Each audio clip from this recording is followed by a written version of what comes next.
Felix joined. Yeah. And that was a lot of fun. He pimped out my bike. He had like 2 flat days.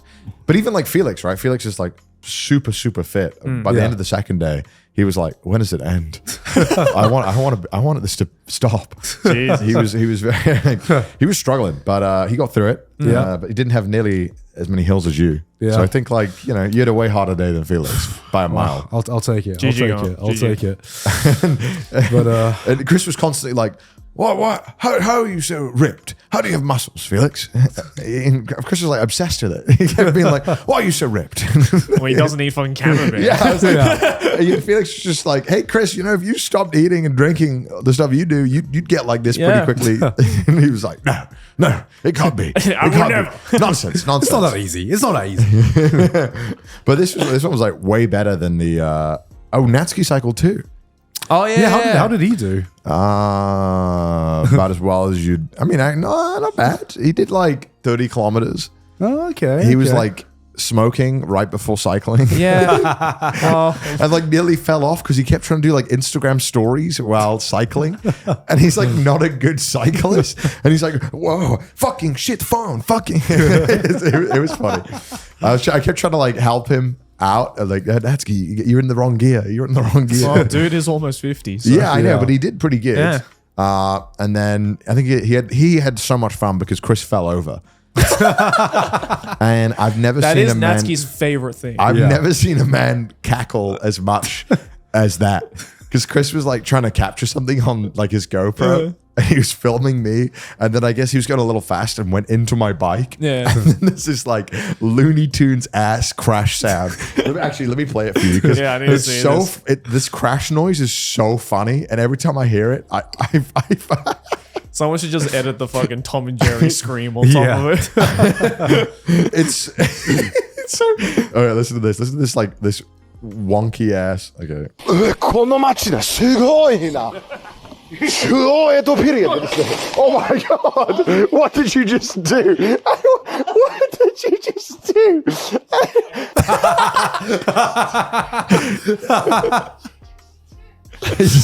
He just fell over while we were like in the city, just like 180'd on the bike. It was so funny. It was so funny. And every time I hear that sound, it just it makes me laugh so much because he just, oh my god! It sounds like when like a cartoon character falls down the stairs. Yeah, it's literally like it's a literally that Simpson, sound. like Family Guy, like falling down the sound, like the stairs sound effect. And then Was he all right? Yeah, he was fine. He was fine. okay. It was, like, we were going. Like, I like we asked that like 5 minutes after laughing. Yeah. Was he all right? It was like a 2 mile an hour cycle. Oh, So, okay. I mean, he did fall on like the hardest road in. It was like some kind of like traditional town, Right. Like, fucking flipped and fell on the road, and Damn. like yeah, I remember as long as that was he's such all right. a strange place as well. I can't remember where that was. That was like right before Hama, like Nagoya. But we just go to Legoland too. That was so fun. Oh shit. The Legoland? Yeah, when we were cycling through Nagoya, which is possibly the worst place I've ever cycled in my life. Nagoya. Bro, it is. sucks. Yeah, it is the most city in Japan. For sure. Everyone in Japan makes fun of Nagoya for being like a soulless like city. It is a bit. When we were cycling through, admittedly we were cycling through the outskirts, but it was just endless. It's so big. I didn't realize how big Nagoya is. Yeah, Nagoya's It took a massive. day and a half to cycle through Nagoya. Yeah. Wow. And it was just shit roads, just shit everything. Nothing was beautiful. Even when there was like scenery, it was shit. And the only good thing was Legoland. Right. Which was really, dude, Legoland's sick. Really? The miniatures alone. I've always wanted to go. I think I would never go to Nagoya just to go to it. No. Again, I was about to say like that's the only reason why I haven't Yeah, gone yeah, because right. I'd have to go to Nagoya. If I just happened to be in Nagoya, I would go there for like half a day. Like Oh, okay. Legoland's, it's a great like. We went for 2 hours, and honestly, I felt like that was great. Okay. Like I think 2-3 hours, you'd have a great time. Okay. Because the miniatures are so sick. Like it's like they've done entire cities. They have like a Hokkaido, Tokyo, Osaka, Nagoya. Oh, hell yeah. And like all of the stuff's like moving. What's that famous place with the cable carts? They have literal like Hakone? cable carts. Yeah, and like Hakone, like the mountainside of Lego. It's awesome. Damn. And the detail is like phenomenal. So even like as a grown ass adult, I was like loving it. And oh my god, dude, Chris had like there's a clip of Chris when I was like, we should go to the pirate world. He was like, no, I don't want to go to fucking pirate world. And I was like, all right, well, okay, fine. We just go check it out. And we go there. And the main attraction is this, you can go on this ship and you have these water guns. And then all of the park like visitors also have water guns. Right. So when the ship's going around, people can shoot Oh, people in the cool. water, but the people on the boat can shoot back. Yeah. And so when Chris learned of this, Chris was like, all right, then, let's give it a shot. And this like 5-year-old kid comes around and Chris starts going like, demolishing this kid, like absolutely like hydroblasting this poor kid. And then for the next 20 minutes, all Chris does is just fucking maniacal laughing, spraying all these kids and their families. And like this one kid has this plastic sword and he's begging Chris to like stop. He's like, no, like surrender. And Chris is just like maniacal laughing, spraying this kid. And I've never seen Chris laugh like that. And then afterwards, right, we're like, oh, that was funny. And then we go to this other ride. Apparently Ian told us that the kid came out of the ride fuming, sword up, and was about to like run at Chris. And then like a parent stopped him. So Chris had just ruined this kid's day. And there was this other thing. There was just so many rides where you could like mess with the customers, and Chris was It's just like a supervillain backstory. Yeah, honestly. there. Like he's just made. he literally made this kid into like the guy Syndrome. He like made this kid like fucking evil off. It was so funny. And Chris was just I've never seen him so full of like joy. He was loving Legoland. It was great. I've never seen him so happy. I don't think I'll ever see him that happy ever again. It was fun. And then we went to the worst part easily to cycle over. We had to basically cycle over the base of Fuji. Yeah. And apparently I didn't know this. Now someone on Reddit made this really cool like elevation graph of all the cyclethons. And it was by far the biggest hill we'd ever done. Yeah. I think it was 1.2 kilometers of elevation we had to go up. Jesus. I don't know how many. I think Burj Khalifa is what, like 400 meters or something? Burj Khalifa is 800, I believe. Is it? Yeah. So a Burj Khalifa and a half to cycle up. Jesus. And, that's like 4 Tokyo Towers. Yeah. yeah, we could have done, I think that was the second to last day actually. So we could have done, so originally Pete was going to join us on that day and cycle with us. But Pete was like, I think I'm going to be in the car. so Pete only cycled for one day. So Pete did 1.5 days. So the day before the day 12, the day before the big hard day, Pete joined us for like 20 kilometers, and he had like a bit of a hill, like not that bad. But Pete was like, man, Pete was dying. It was tough. It was very steep, to be fair. Yeah, but it was not like a really long hill. It was just very steep, and then it was done. Right. But Pete was like, that's got to be as bad as the one that you guys do tomorrow. And we showed him the elevation, and it's literally like this versus this. It's like not even close. He's like, what? We could have avoided it, but we would have. If we'd avoided it, we still would have had to go up it would have been 500 meters less climbing. So it still would have been 700 But you would have meters. had to like done a big round around, right? But it would have been an extra, I think, 15 kilometers. Yeah. And we just kind of felt like, it's not really worth. Because we also get more downhill when we're done. So we do less distance, more downhill. The reward is bigger. And it was so good because we had like 40 kilometers of just pure downhill. And it was beautiful because we went through like the mountains around, like the mountains, like the base around Fuji, and it was so cool. Yeah, because it was just all tea fields. Yeah, and then we went into like this Lord of the Rings ass forest. It was really dense, really tall forestry. My internet died for a little bit, but then we went like, and then on the other side of Fuji, there's a big military base. And it was just fields. And it looks like Wales, and we were just cycling all around it, and it was really, really nice. It was great, and then the last day was like a crazy day. Pete cycled with us. So we were a lot slower than normal. Don't tell Pete that. He doesn't like it when I say that. Still made it before sunset though. But we still did we had to leave early, and so we did like a bit of a fuck up on the logistics because we were supposed to do 95 kilometers on the last day, which would have been the longest day by far. Yeah. And we kind of realized, this is not going to work because we were finishing late. Like when we did the 80K with you, it was raining. We finished like 6:30. Yeah, it was like sunset by the time we finished. It was like, yeah, we just got there by the time, like, Yeah. and then the day before we'd finished like 7 and it was pitch black. So we were kind of like, oh fuck, okay, we gotta figure out how to do less distance. So about 4 or 5 days before the last day, we started cycling an extra 5 kilometers just to take Just to that off. cover it, Yeah. And so by the end of it, I think we'd shaved off 35K. So it ended up being or 30K. So it ended up being a 65 kilometer cycle, which is one of our shortest days. And we thought, okay, well, we should be able to get there easily by 5. But even then, we were still like a bit behind. And I'm not blaming Pete, but we were definitely slower.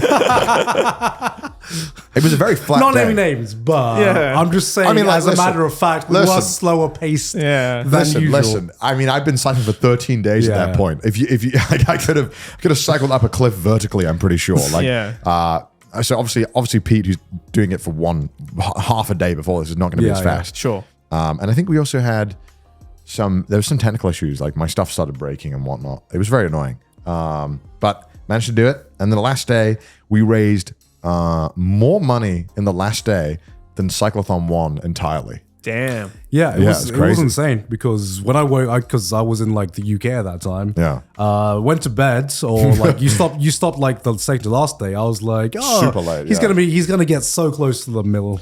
But he's Yeah. got like an extra like what was it, like 300K or something? We like that? finished the last day on about second to last day on about 700,000. Yeah, about 700K. right. So you got an extra 300K, and I was like, Jesus. damn. All right, well, it's gonna get close to the middle, and Yeah. I wake up, and it was just like, oh, can't I reach the middle? I was like, what the fuck happened? What the fuck did I miss? You went crazy. Yeah, You went yeah, crazy. yeah. There was just like last day. It was incredible. People just started like. Yeah, and it wasn't just like one oil daddy dropping No, like huge no, money, right? Yeah. that's what made it like really like impressive in a sense that like it was not like the event was not built on all of these like giant rich people. I mean, obviously there was plenty of those people who gave incredible sums of money. Sure. And I'm very grateful to those people. But in the last day, that was what was really touching to me, was the fact that I just literally couldn't keep up. Yeah. My text to speech that was, if you donate $25, they would play the message. At one point, I think it was like, it would have been like an hour behind Jeez. the live donations. Yeah, because I think was, I saw that last day, I think concurrent you had like 50K or something? yeah, I think right at the peak at the end, it was like 60K. Jesus. And it was a bit of a shame because also the moment we got there I guess because there was so many phones around, Yeah. the internet was kind of struggling with Right. with the speeches and stuff. So we missed about 2 minutes of the speech, which is a shame. We should be on Chris's one, right? We'll be on Chris's video, and we did get the VOD up right away. So if Yeah. people did want to watch it, we uploaded the like 4K. If Chris gets it edited, in And time. Chris, and so like, yeah, so actually we'll like see it 3 months later. So like that's yeah. I mean, well, actually, Chris's video for the Cyclethon 2 came out Just the before this day one before we started the third one, which is a is year. that what that was? Yeah. Yeah, because I got Yeah. confused because I It was was like, Cyclethon 2 that came out a year and like a month later. yeah, because I thought like when I saw that video in the sub Yeah. feed, I was like, wait, but we're doing this they tomorrow. just they haven't Yeah. started this cyclothon yet. So I'm like, Yeah. how is he getting this footage? Yeah, well, so I think Cyclethon 2 was like really tough because we were doing way more distance. On this Cyclethon, I think on average we did about 80K a day or about 75. On Cyclethon 2, I think the average was like 90, 95. And there Jesus. was a lot more. The hills we didn't have any hill that was worse than the hill we did in 3. But one thing that was really annoying about Kyushu, and I guess Google Maps is really bad at this, is that if there's hills that go up and down like very quickly, Google, especially in the mountains, just recognizes it as flat. And what it will say Well, is, it's just take the average. yeah, it will just say flat, and then all it will note sometimes as well, and you'll notice if you ever done this as well in a very mountainous place with bad internet, sometimes Google will just do this thing where it does like a vertical 100-meter like jump. Okay. And it won't recognize that it was like a gradual or that it was like hilly and like up and down. Right. And it's very weird because there was one section where I had no internet and it was like the steepest fucking thing I've ever had to walk up. I could barely walk up it. Right. I was literally like walking up it like this with my bike. Right. And Google recognized it. Actually, maybe that one was. It was just a straight line of 400 meters. And Kyushu was kind of really tough because the weather was shit. We had like 3 days out of the 7. Oh, like 3 or 4 days out of the 9 that were rain. It was way more hilly up and down constantly, and it was way too much distance. So Chris was miserable, and thus was not very good on camera. Right. So like you watch Cyclethon 2 video and you see that like after like day 2, Chris just doesn't talk. And then on top of that, like I feel like I had schizophrenia because I was just talking to myself and Chris was just listening to Stalin audiobooks. So like I think that made it so that it was way harder for both of us. You know, I don't blame Chris because like it was just mentally draining. Yeah, of course, Like it of was course. fucked. Yeah. It was just not fun. Obviously, it was a huge success It's as an just event. funny to hear that dichotomy between you and Chris. Yeah, I mean, I was really trying to make the most of it, but it was really like fucked. The second one was really not fun. This one was so much better in every single way. And even like, you know, like Chris was, you know, I think being on camera all the time is tough. But I mean, Chris nailed it this time. Chris was super like engaged and really had a great time. And I think because we just said like, look, let's just do a little less distance. Let's try and do stuff like Legoland. Let's try and have a bit more fun. Because I think we are better at cycling as well. So if we need to do like 75K, we can do it a lot quicker. Right. So I think it was a good move. And that's why Cyclethon 2 video I don't think came out. Because he just didn't want to watch the video. Because I think Paul had told me that he had, I mean, Chris will come on, I'm sure, and talk about it at some point. But that video was done in like November. Oh. But Chris just didn't watch it. Oh. So I don't think, I've had, as a YouTuber, I can sympathize because Yeah, I'm sure yeah. we've all done this where you must have filmed a video one time that you knew was not a good video or a good experience. Yeah. And it was almost hard to watch the video back. Oh, yeah. Yeah. And I really put off doing some videos because I know I'm going to have to watch the footage and like review it and make changes. And knowing that 1 hour video experience would be such a horrible watch. Yeah. Yeah, because that I you're won't like reliving it. Because I shit really that- don't want to relive some videos. Yeah. Yeah. And so I can understand from that point. I'm sympathetic, but it was like the day before. He was like, "It'd be good advertising." I was like, "I don't know about that." So he told me he's dead set on getting this one out by like the end of May.